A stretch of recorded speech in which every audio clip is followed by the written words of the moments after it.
All right, that is our cue to start. So my name is Stephanie Buchanan. I'm one of the investor relations managers at the United Way of Racine County. Today we're joined by Impact, and we have John, who is the president and CEO, and then Bob, who's a senior account manager. Thank you guys for joining us. I'm excited. A lot of people in our community don't know exactly what Impact does, and so this is a good way to get those resources out there and let people know what good work you guys are doing. So first, if you want to just tell us a little bit about your organization. Sure, I would be happy to get things kicked off, and thank you for having us, Stephanie. Bob and I work at Impact. The full legal name is Impact Alcohol and Other Drug Abuse Services, Inc. I think some people are surprised when they hear that. People often refer to us as Impact 211, and 211 is certainly one of the programs that we have. But we have this family of services that include 211 in the contact center, include alcohol and drug services. We do assessments and screens and make referrals. We have a research planning and evaluation where we help other nonprofits with outcomes and surveys and analysis of data and reporting. We have homeless services, so we help folks get connected to those resources. And we have a new project called Impact Connect that you guys will be hearing more about, that creates an electronic platform where you're able to screen clients, whether at healthcare, at government offices like Human Services, even as a nonprofit, a screen around social determinants of health, and then based on a client's responses, the tool will automatically generate a referral that can be given to the client, can be printed and given, can be text to a phone number, sent to an email, but can also be sent on to the referring organization. So if you're referring for energy assistance, a referral can get generated, and then the receiving organization on the other end can close the loop and let you know whether the client has kept their appointment or made it or not. And so that's kind of the family of services. We are located in technically West Allis. So we are about a 3-minute car drive away from the ballpark formerly known as Miller Park, now known as American Family Field. So it gives you a bit of a point of reference. And when we start talking more about 211, you will hear that we cover 9 counties in southeastern Wisconsin, and even more territory than that after hours, weekends, and holidays. We've got about 70 employees total. We've been in the community for more than 60 years. I've been the president and CEO for the last 8 years, but have been with Impact for 28 years in total, and so have been around for a long time. And so our mission, if you're interested, and I'm going to read it to make sure I get it right. It's sort of a test, right? Impact helps people take the first step toward changing their life for good. We assess and guide those experiencing personal crisis toward resources to achieve stability, and collaborate with community partners to foster system improvement. And last year we helped more than 300,000 people get connected to a resource. Wow. So, yeah. Okay. And so what benefits do you see in being a United Way partner?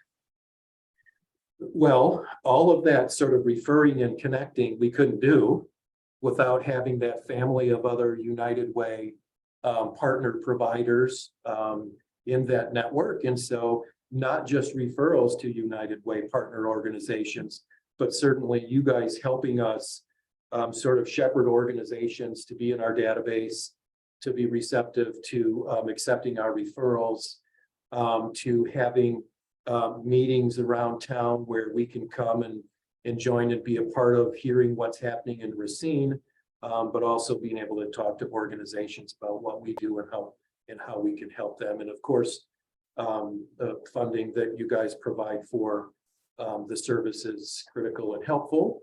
And the way that we created reports regularly and annual reports is also helpful to us and to you guys to be able to know who's using the service and what they're using it for, what are the top needs, and then where are the gaps in services.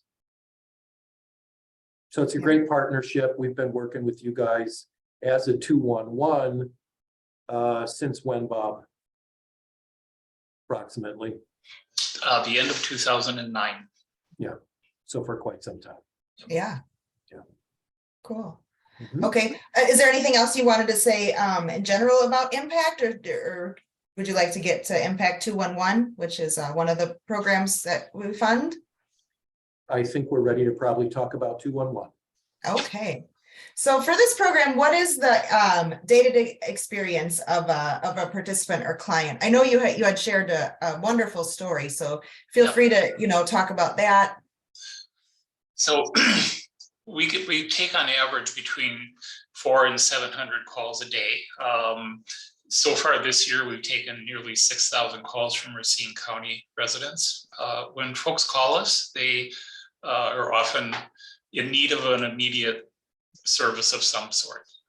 There's some sort of a crisis going on. And when somebody calls, we're going to ask for a few pieces of information. We're going to ask for their zip code. You may ask them for their name also, depending on the type of situation they are facing. And then we go about the process of just simply listening to what is going on. And again, some people are in distress.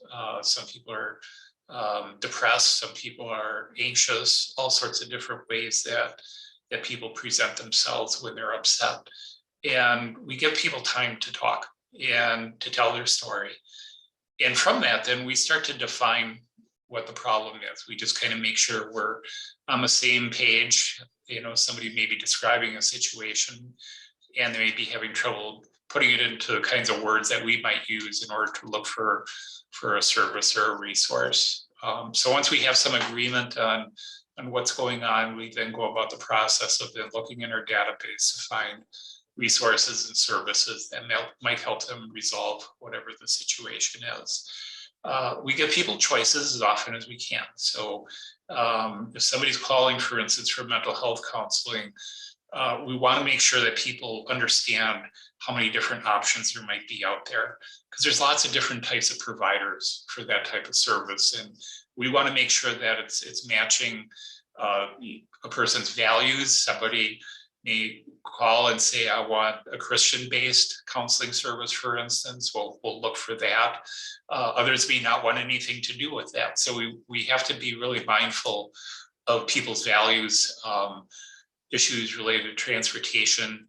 If there's a fee, we want to make sure people understand what that might be. We try to make sure that the resources we have in our database are free, are available on a sliding fee scale, or they take one of the public insurance plans, some sort of Medicaid, Badger Care plan. We give them the information. We have the ability to either email or text the information over to somebody.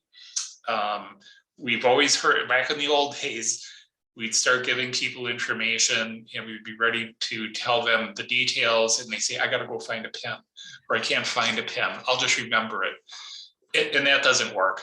Some people have really good memories, but sometimes that doesn't work. So offering them an option to text or email information to them is very much welcome to people. In some situations, we may say, is it okay if I call you back tomorrow or in 3 days or whatever it is, just to make sure that the help you were looking for was able to provide the service you need. And some people agree to that.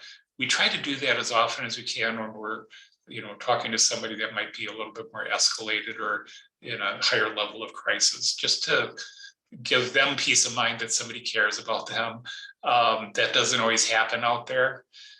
So we try to do that to just assure them that we do care, that if something didn't go right, we want to know about that too. And then we can keep kind of working with them until we make a good match. You should know too. Let me just interject for a second, Bob. Sometimes people will say, well, what can people call for? right? And I say it's the very broadest array of family health and social services. So it's everything, as Bob said, it's everything from mental health and substance abuse, food and housing, employment, transportation. I've got a kid with special needs. I've got an older parent trying to live independently in the community. I mean, it is really that broad. And that resource database that Bob refers to has thousands of organizations and even more sites and locations, and then even more services. And they are specific to Racine. They're specific to all of the communities that we cover, and they're even statewide. So even if Stephanie, you called and you said, I'm calling from Racine, but my mom lives up in Minocqua, right? Can you help me with something? She needs some help. We can look and find resources that are in Minocqua that we might be able to give you, that you can give to your mom, or we can give you the number you can call, the 211 that covers Minocqua. So either way, I mean, we've got really, some people will say, I doubt that you have what I'm looking for. Chances are, if it's out there and it exists, we have some information about it. Yeah, we were just talking before, everybody jumped on the call about, even if you live in a community, you don't know all of the resources that are out there. So, your database, I'm sure, is very helpful to, your people that work there and the callers to be able to, connect them with all of the services and the right ones for them. Right. We do have Spanish-speaking staff available pretty much throughout the daytime during the week. They rotate through the weekends and even in the overnight periods. So we are 24/7. So the phone will always be answered. But Spanish is one of the primary main languages spoken in the southeastern part of the state, but we also have some Hmong speaking staff as well. We have a very good relationship with a telephone translation service. It's actually the kind of service that medical providers use. So it's a pretty high level translation service. We want to make sure that the translation is accurate. We've had different experiences with translators over the years. So we pay a little bit extra for that, but it's definitely worth it to make sure that we're getting things right. You can also go to our website and you can chat with us there. You can open a chat session. You can text with us, so you can do it that way. And that resource database that we've been talking about is also accessible through our website, which is impactinc.org. And you can search that same database independently, but it's the same one that our community resource specialists use. So, I mean, we've tried to make it as easy and eliminate as many barriers as possible for everyone and anyone to be able to get through and get to resources. One thing that I think is important to mention too is that there's no income restrictions on calling. Anyone can call. They're not going to ask, how much money you make, or, it's really for everyone. And we discussed that not only is the city of Racine, making these calls, but the whole county is getting your services. Correct. And when we look at the different communities in Racine County, the needs are very much the same. When we look at folks that live in Mount Pleasant or Burlington, they're experiencing the same issues that people living in the city of Racine are experiencing. So it really is universal, like you're saying, and people everywhere struggle. And I think the benefit of us is that we don't care where you live. We just want to make sure you get help. And some people are embarrassed sometimes to go and ask for help locally. So we can kind of be that anonymous helper for people. They don't have to feel embarrassed. They don't have to walk up to somebody and tell their story. So just to have that kind of availability without judgment, without anything going on, any embarrassment, anything like that, that's what we're here for. It's completely confidential. It can even be anonymous. As Bob said, we don't need your name every time for everything we make a referral for. So you can give as much or as little information as you'd like. It's free of charge, right? You can call as many times as you want. And so, and it is interesting, as Bob said, sometimes sometimes communities will say, well, you know, those people are from Milwaukee or they're from Racine and their needs are different than what we have out in either in the suburbs or, you know, in Union Grove or in Waterford. And it's kind of like, well, actually lots of calls from all communities around mental health and around substance abuse, around food, around housing. I mean, those are the basic sorts of things that people being able to pay their utilities and those sorts of things. And we get calls from every community that we cover. And so if you're in Fox Point, we're getting calls from people who are typically thought of as pretty exclusive communities, right? So, but we get calls from people from everywhere. So, Yeah, mental health obviously does not discriminate. So, I mean, everywhere needs those resources. So you talked about, you know, how it impacts individuals that are calling, but how does it impact the community as a whole? So I think for what you, a lot of people now in the last few years, the term social determinants of health is brought up more and more. And that's more than just a household. It really is a community. And if you've got a lot of households in a community that are struggling, and if you remember too, Maslow's hierarchy of needs, people are kind of struggling just to get their basic needs met. And that takes away time that somebody, a household or a person can work on contributing to the community in a way. So the more information that we can provide to households where they can get the kind of help that they're looking for, it strengthens neighborhoods, it strengthens the community. United Way does so much in Racine County in terms of building up resources. To not be able to have access to those because you don't know about them would be kind of a shame. And so we all kind of work together. You know, you provide the help to the community to deliver services. We provide the access for people to find out where those services are located and how they can get the help. So everything that we're all doing together, and if you're a provider on this call, you're a part of that too. We can't all do this in isolation. We can't work in bubbles. We have to work together. And we're just one piece of the pie, and your other pieces of the pie are here too. So together we can make everybody healthier, give a sense of well-being. Being self-reliant is important, and all those sorts of things really contribute to everybody doing well. when we make a referral, we read directly from the description from the resource database that all of the partner organizations put in. So when I say, Stephanie, there's this organization, I'm making this that might be right for you, let me read the description. And so they provide this, and this. It's free. There's information that you have to take along with you, including proof of residence, you know, whatever needs to go along there. And so by the time somebody gets there to your organization that we've made the referral to, we know it's the right fit and the right match. And so we're not just sort of indiscriminately sending people, and you have a long line of people now in your waiting room, and only half of them, you know, are they really eligible for your service? So it really, there's an efficiency in there and a sort of a vetting of each caller to make sure that your resource is the right place for them to get help and get the service. I would also mention that in terms of our resource database, we have 4 full-time people that maintain the database. Our goal is to have every resource updated at least once a year. And as we're sitting here right now, we've achieved that at a 97% rate. So right now, 97% of our database has been updated this past 12 months.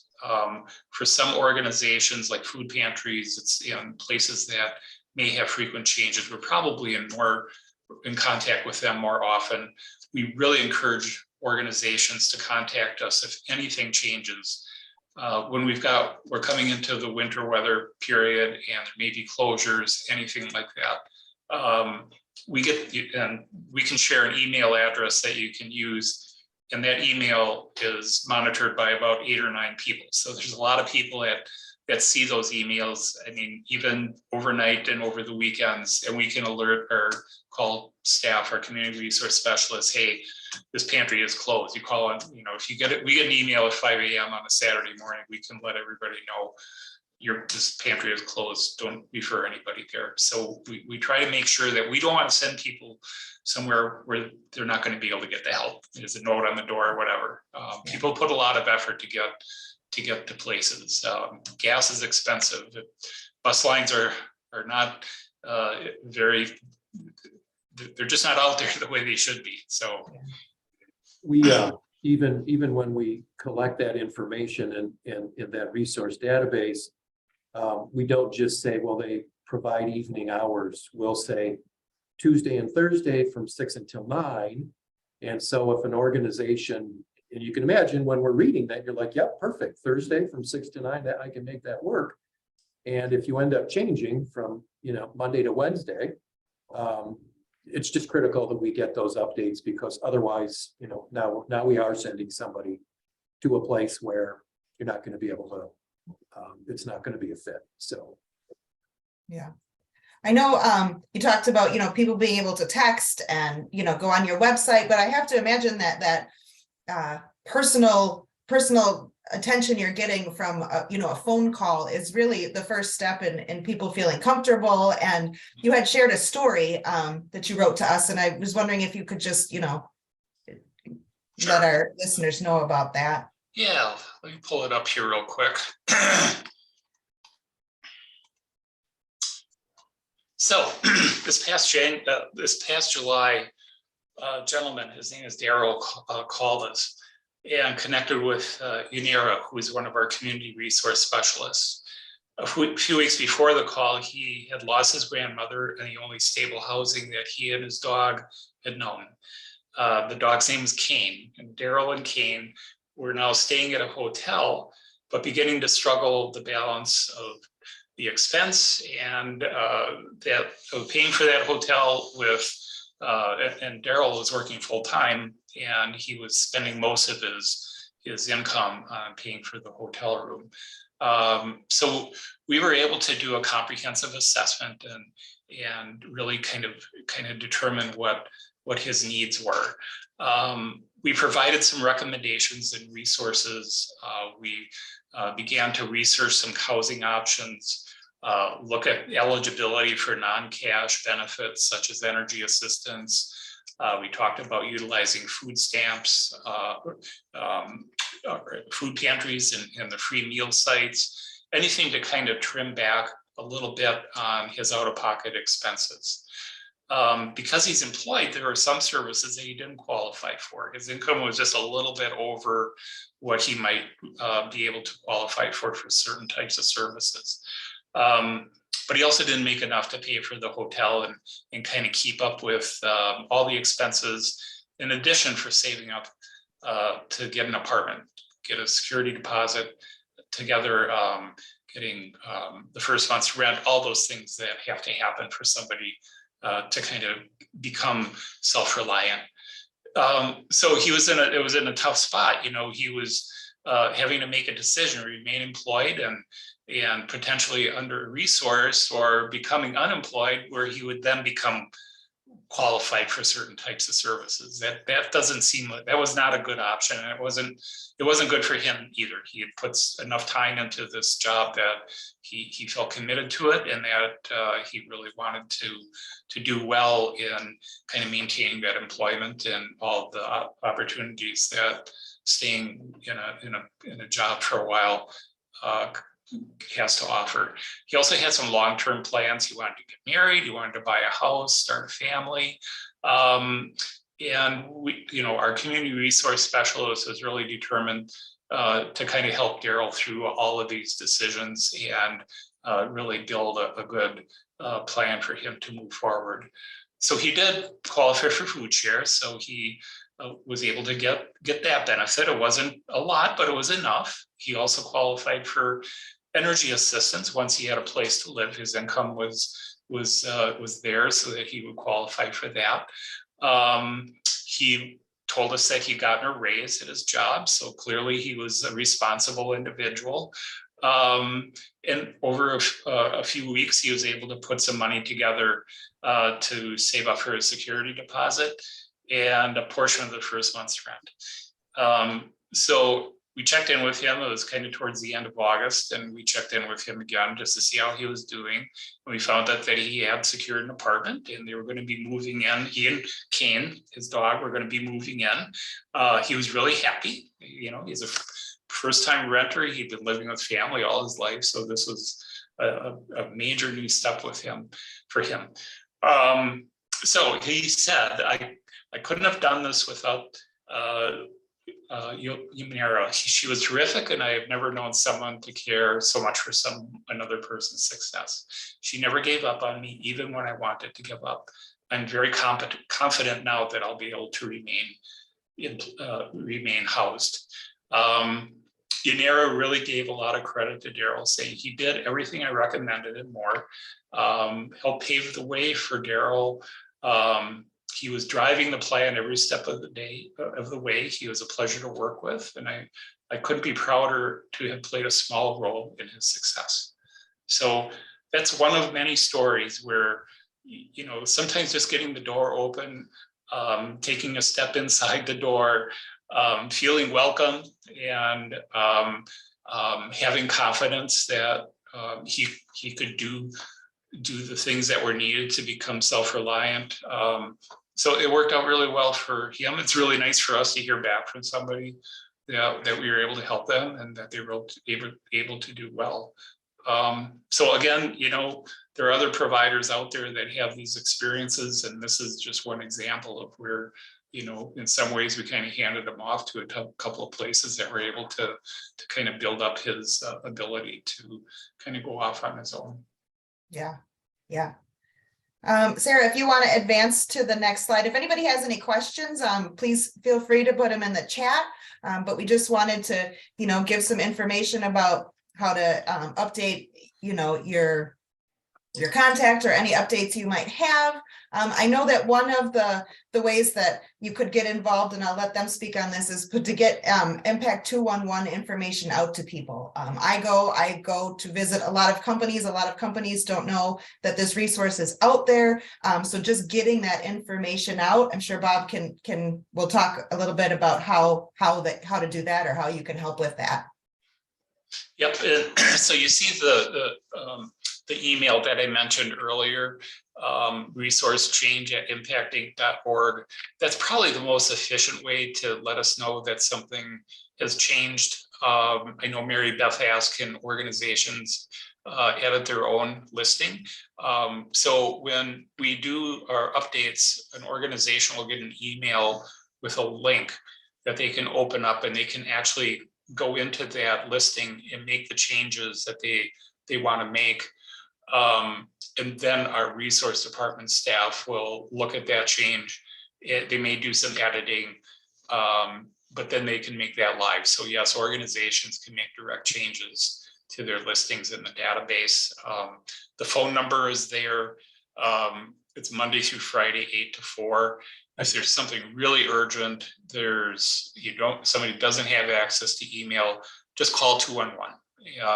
That's perfectly okay. We'd prefer both the email and the special phone number there, but if there's something really urgent, don't feel shy about calling us. We'll make sure that the information gets out to our resource department staff so they can make the change. Should I put that? I did put that information in the chat, so you would be able to find it there.